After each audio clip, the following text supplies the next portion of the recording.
The night air of the alien world was thick with heat and the smell of burning incense rising from the temple courtyard, where strange fires danced in tall iron bowls, casting shifting shadows across walls, carved with old symbols from a time before.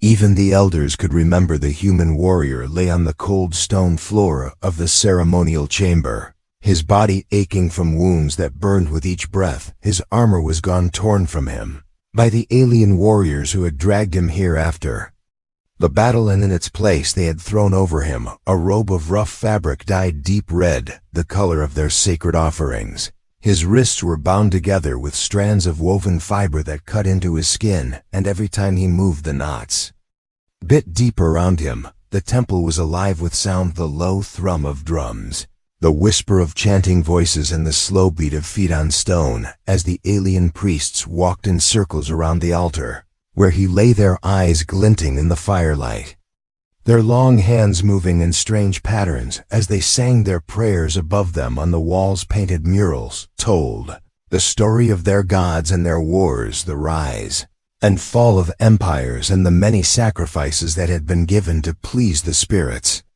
that ruled the stars. The human could not understand their words, but he could feel the meaning in the way they looked at him, as though he was not a man but an object, a tool, a necessary gift to some unseen power. Among the crowd, one figure stood apart, a tall, slender alien woman, whose robe shimmered like flowing water in the firelight. Her head was bowed slightly, but her eyes watched every movement on the altar.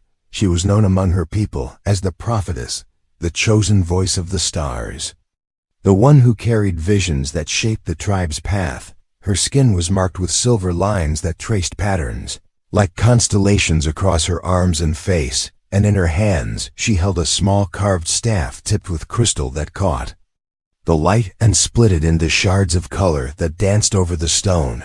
The human saw her, and for a moment the noise of the temple seemed to fade.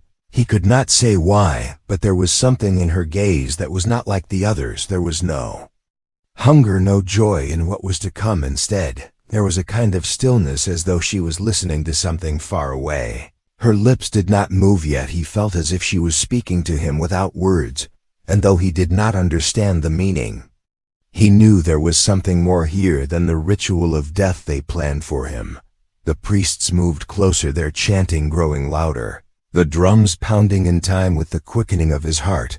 Two warriors stepped forward, holding the ceremonial blade, its curved edge gleaming in the light. The crowd beyond the altar swayed and murmured, their faces painted in the black and white patterns of the moon festival. For them, this was not cruelty, but tradition, a necessary act to call down the favor of their gods before the next great battle.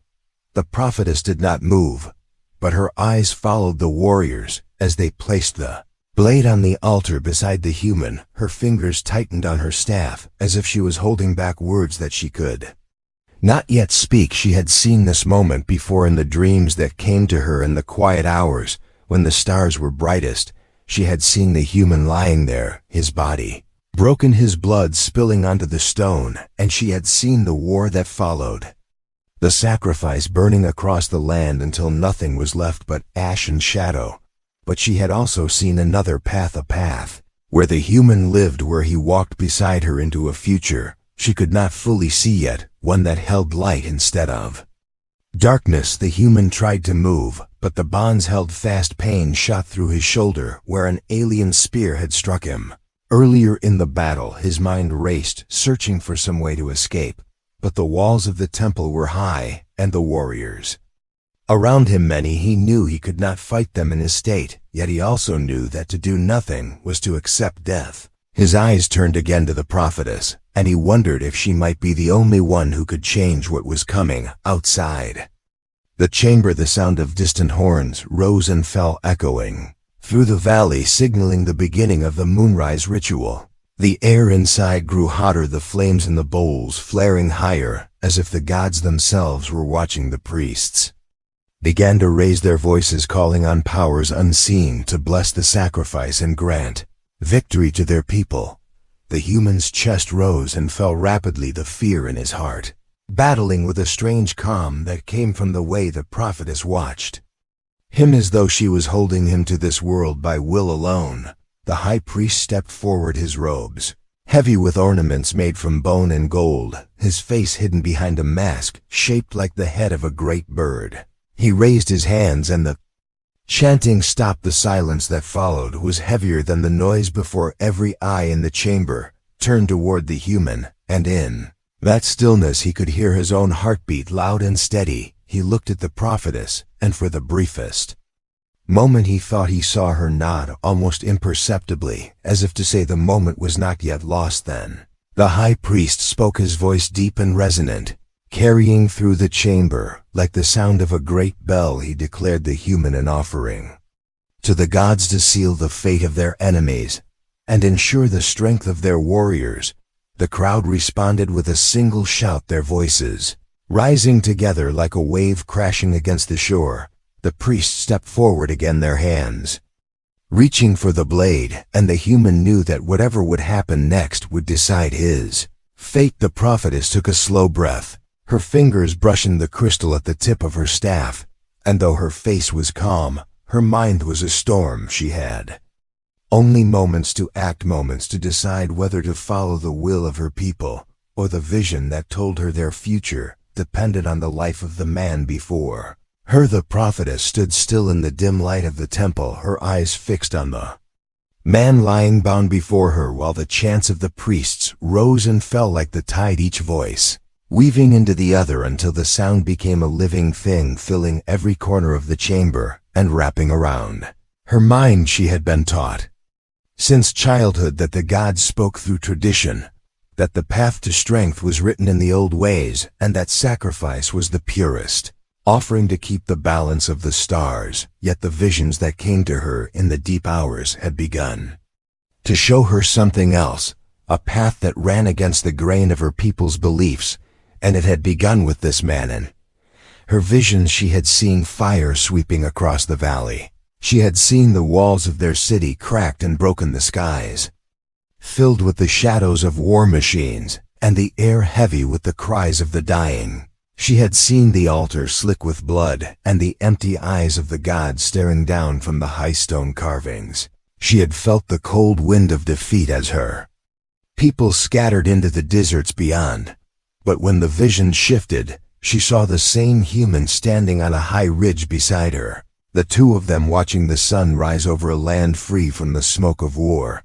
And she had felt hope like a spark in the darkness. Her people revered her for the accuracy of her foresight, but they feared her too, for in every prophecy there was the possibility of change, and change was something the elders did not welcome. They preferred the certainty of tradition, the comfort of doing what had always been done.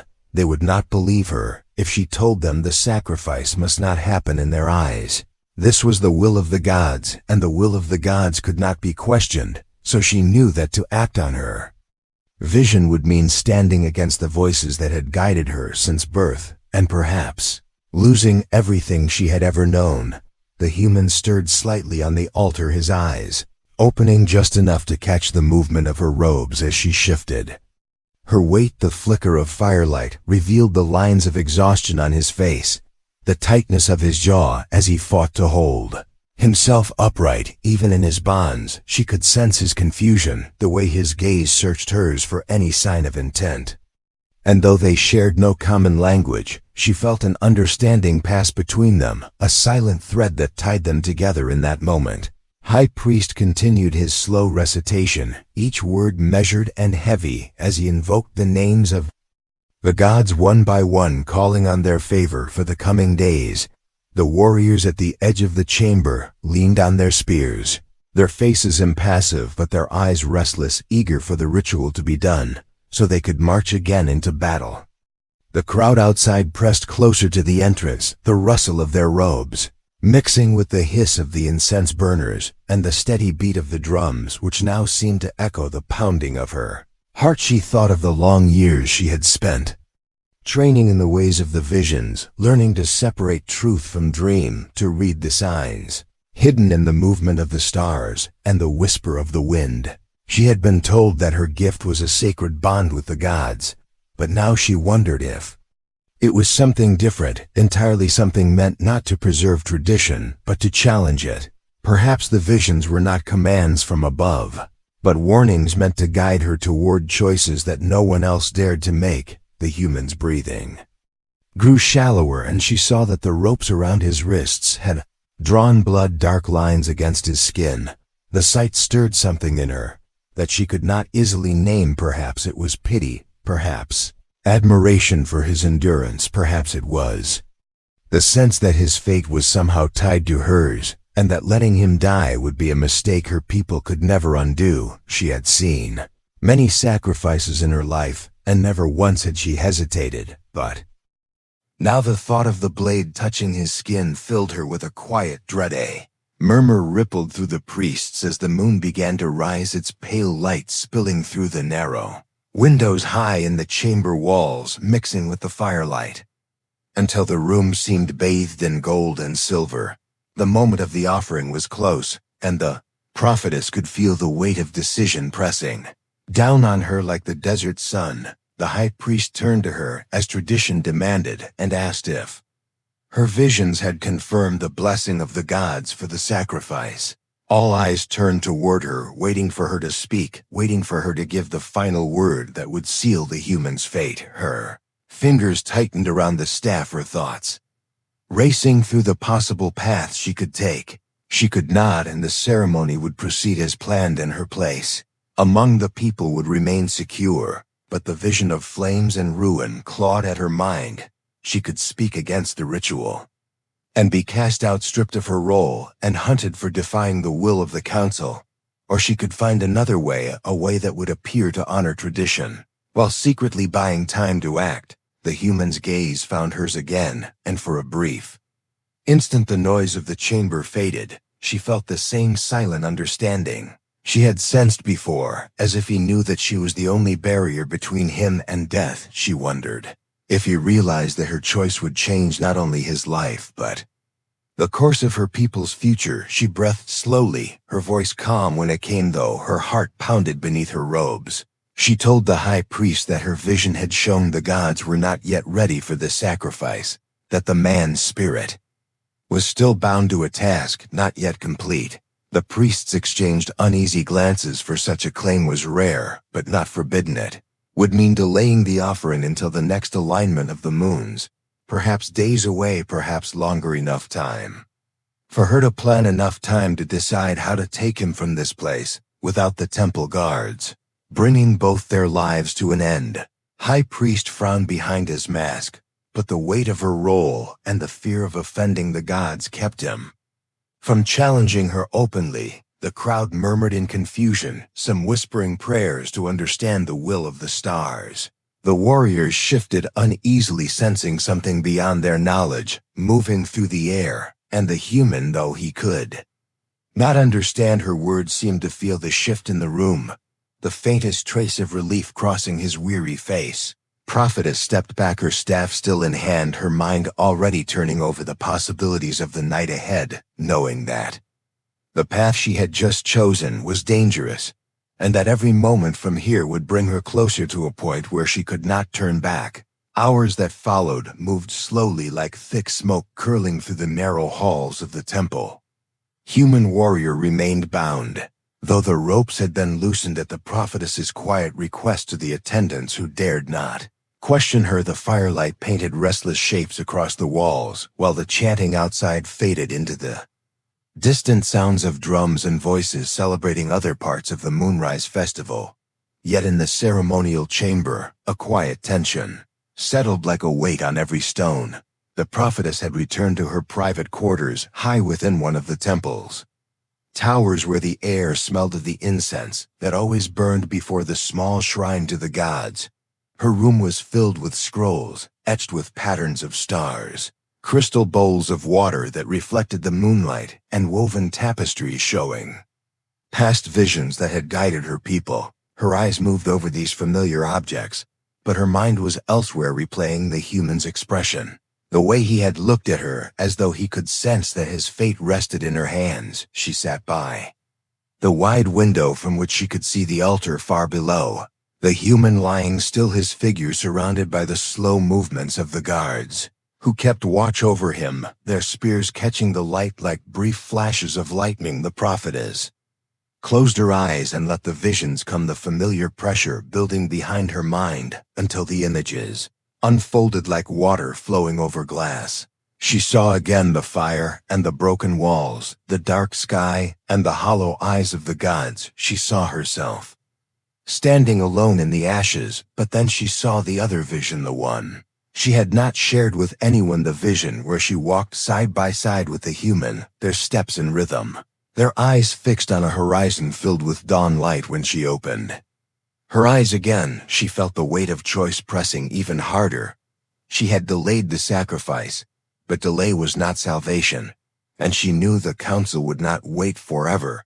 The next alignment of the moons might be the moment they demanded the ritual be completed, and by then she might lose the chance to change the future she had seen. She needed to act before the walls around him closed too tightly for either of them to break free. Down in the ceremonial chamber, the human tested the ropes around his wrists. He could feel they were looser than before, though still firm enough to hold him. His mind worked through possibilities. He did not know why the woman had stopped the ritual, but he sensed that she had done it for him, and that she might be the only person in this place who could help him survive. The battle that had brought him here had been fierce.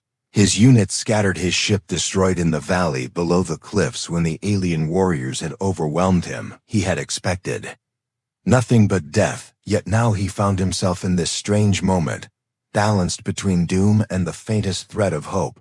The moon climbed higher outside, its pale light streaming through the high windows to mix with the warm flicker of the torches. In the chamber, the guards spoke quietly in their own language, their voices low and bored as the long night stretched ahead. The human's thoughts wandered to his home, to the sound of wind through trees and the smell of rain on soil, memories that felt a lifetime away. He did not know if he would ever see those places again, but the thought of them stirred something inside him, a will that refused to break.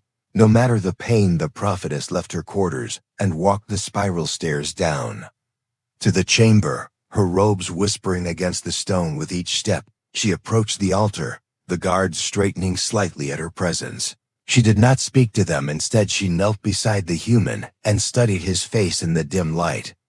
His eyes met hers, and though they were separated by language and by the gulf of two different worlds, something in that gaze spoke more clearly than words. She reached out and touched the ropes, feeling how the fiber had worn against his skin, leaving raw lines. Through slow gestures and the careful tone of her voice, she tried to tell him to wait, to trust her, though she did not know if he understood the meaning. He seemed to watch her closely, reading her expression, and after a long moment, he gave the faintest nod, as if agreeing to follow her lead, whatever it might be.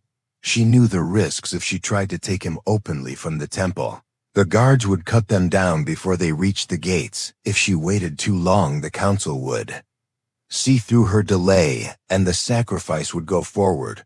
But in the shadowed places of the temple, there were forgotten passages, tunnels that wound beneath the stone, built long ago by those who had carved the first altar. Some of them led out to the wilderness beyond the cliffs. Few alive remembered them, and fewer still could walk them without losing their way. But she had learned their paths in her youth, wandering where she was not supposed to go, and memorizing the patterns in the walls that marked the safe turns.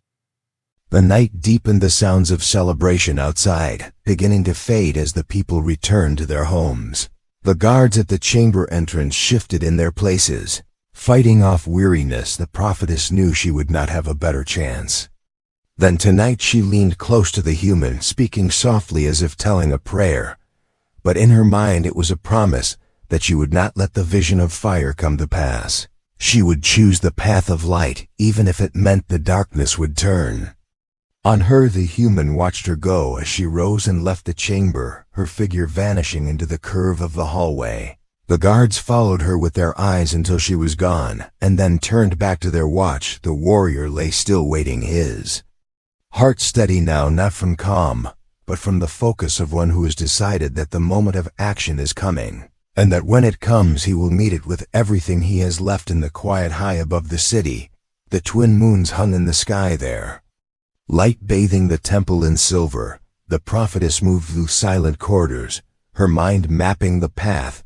She would take the words she would say to distract the guards, the moment she would cut the bonds, and the exact steps to the hidden tunnel. She knew that by dawn they would either be far from here, or lying cold on the stones of the valley, but the choice had been made in her heart long before she had even spoken to him. Night had grown deep and the air inside the temple was heavy with the last of the incense smoke. The fires in the great bowls burned lower, casting long wavering shadows on the stone walls. The guards at the chamber doors shifted on their feet, their eyelids heavy from the endless watch. The prophetess moved quietly through the side passages, her staff in one hand and a small blade hidden beneath her robes in the other. She knew the guards at the altar would not expect her to return at this hour. They believed the ritual delayed meant the human was to remain untouched until the next moon alignment, and in their minds that meant there was no reason for concern. But she also knew hesitation was death. The longer she waited, the closer the council would come to undoing her delay. She stepped into the chamber without a word, her eyes sweeping over the guards who straightened quickly at her arrival. She told them in a calm, steady tone that she wished to perform a blessing of protection on the offering to ensure the gods' favor when the time for the ritual came. The words were spoken with the weight of her role, and the guards, though suspicious, did not dare to refuse. They moved aside, allowing her to approach the altar where the human lay, his eyes meeting hers with a flicker of recognition and readiness. Kneeling beside him, she let her hand rest on the ropes as if in a gesture of prayer. Her head bowed to hide the small movement of the blade as it slid between the fibers. The first cut was quiet, the strands loosening, with only a faint snap masked by the crackle of the torches. The human's breathing slowed in an effort to keep from drawing attention. Her voice rose softly in the old language, a string of blessings meant for the gods but serving now as a cover for each careful movement of the blade. The guards glanced toward the doorway, where the sounds of distant festival songs still drifted in the air. One of them stepped away to look down the hall, leaving only one close by. And in that moment she made the final cut, the ropes falling away from his wrists. She pressed the blade into his bound hands, whispering the smallest signal for him to wait until she moved. She then stood, raising her staff and calling for the guard to bring a vessel of blessed water from the shrine at the far end of the hall. The guard hesitated, but obeyed, leaving the chamber entirely. In the silence that followed, she turned to the human and nodded once the signal was clear. He pushed himself to his feet, the weakness in his legs hidden behind the determination in his eyes. She moved quickly toward the back of the altar, pressing against the carved wall where her fingers found the worn edge of a stone. The weight of centuries gave way as the block shifted inward, revealing a narrow opening behind it. The air that came from within was cool and smelled faintly of earth and water. They slipped inside just as the sound of footsteps echoed from the hall. The stone swung back into place, sealing them in darkness. The tunnel was narrow, forcing them to move single file. The prophetess, leading with the crystal at her staff, glowing faintly to light the way the human followed, close his breath, steady but low, their footsteps muffled by the damp ground beneath them. The walls were rough with old carvings, some worn away, entirely, others still clear enough to see shapes of stars and creatures long forgotten. The path twisted sharply, and the tunnel began to slope downward, the sound of water dripping somewhere ahead. The prophetess moved with certainty, her mind recalling every turn, every mark that told her they were still on the safe path behind them. The muffled shouts of the guards began to echo faintly in the stone. The disappearance had been noticed, and the hunt was beginning. They quickened their pace, the human gritting his teeth against the pain in his side where the wound from the battle had reopened, blood seeping slowly beneath the torn fabric of his robe.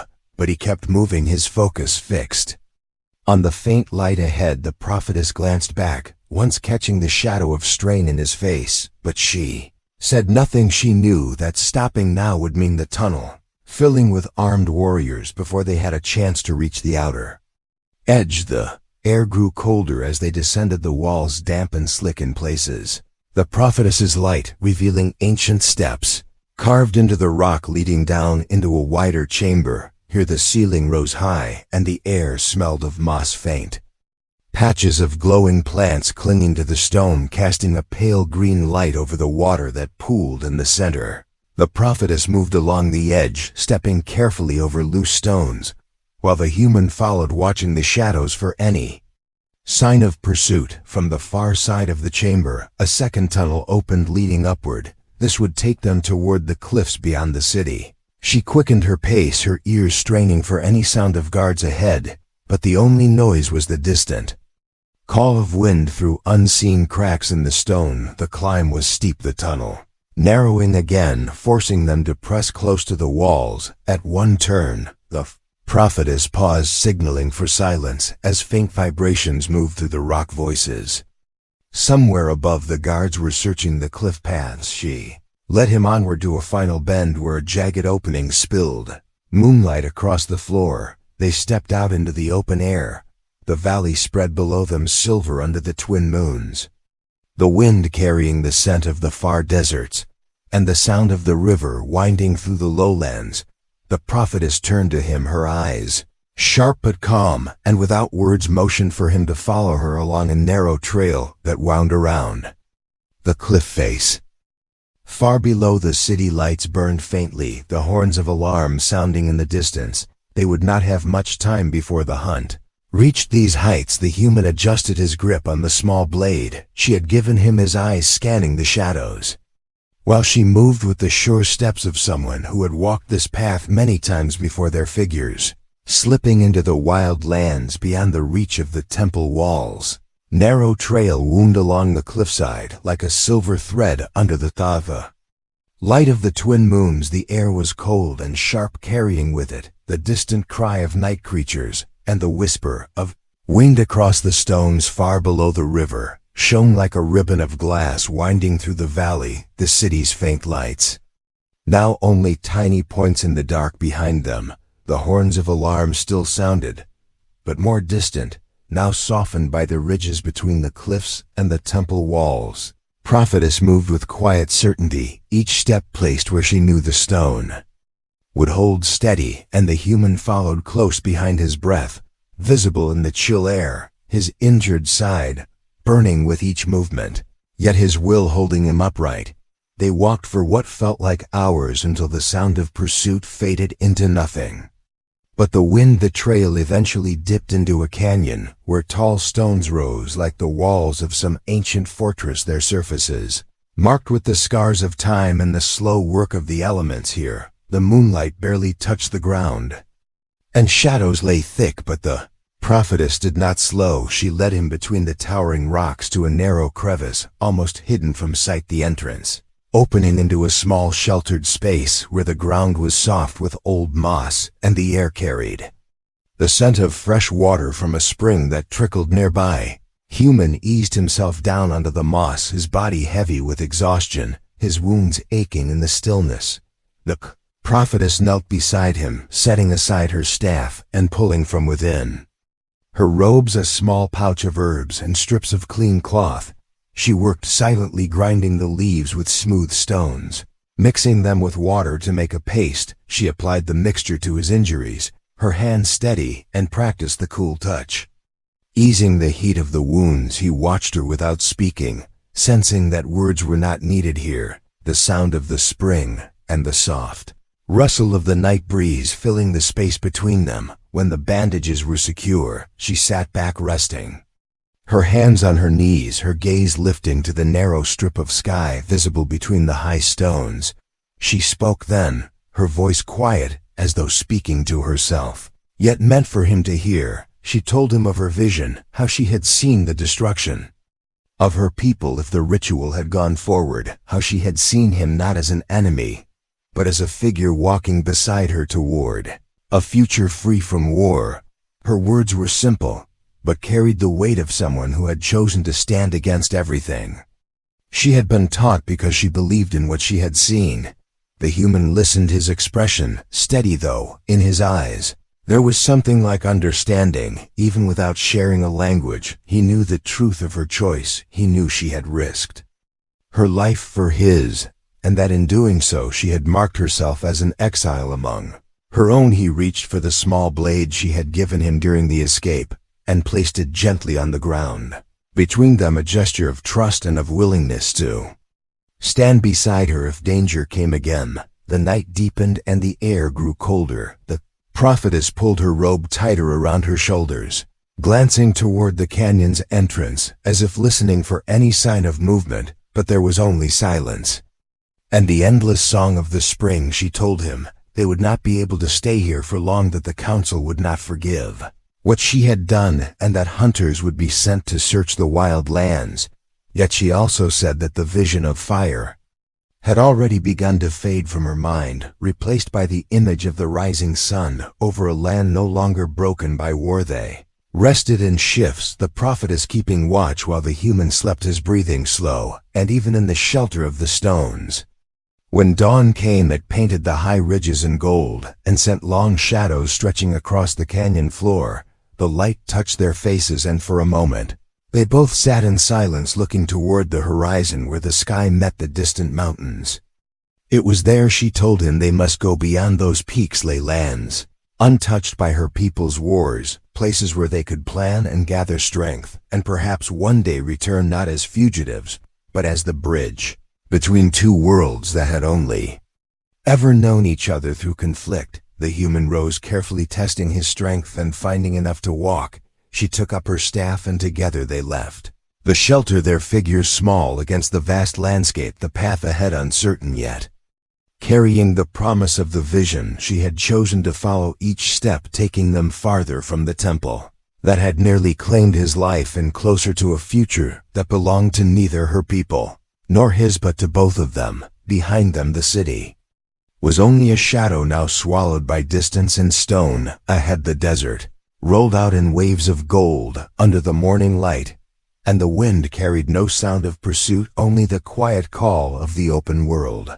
The prophetess walked with her gaze fixed forward, the human at her side, their pace steady and sure. For whatever waited beyond the horizon, they would face it together, and in that shared silence there was no fear, only the certainty that the choice had been worth everything they had left behind. The end.